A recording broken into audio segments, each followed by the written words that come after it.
Hi everyone, it's been raining here in the Philippines and today Ina is craving something different and we're sharing you what we had for today for our lunch. Since it's raining, we're craving or she's craving something different. So she decided to have a grilled squid and also a grilled pork, and I have my sweet potato and cucumber of course, and they love also eating the meat and cucumber, our sauce, and another pork, and that's our lunch for today.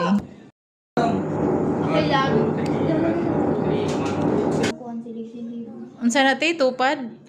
Nya, ma-apply kag tupad? Di man daw ka madawat. Kaya nasa lay beauty standard kinahanglan kuan ka. Poor. Unsay reason nga nung kasinugba? Kay?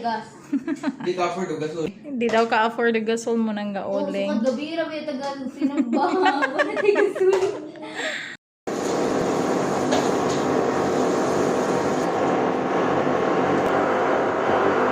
Ako, gatoon.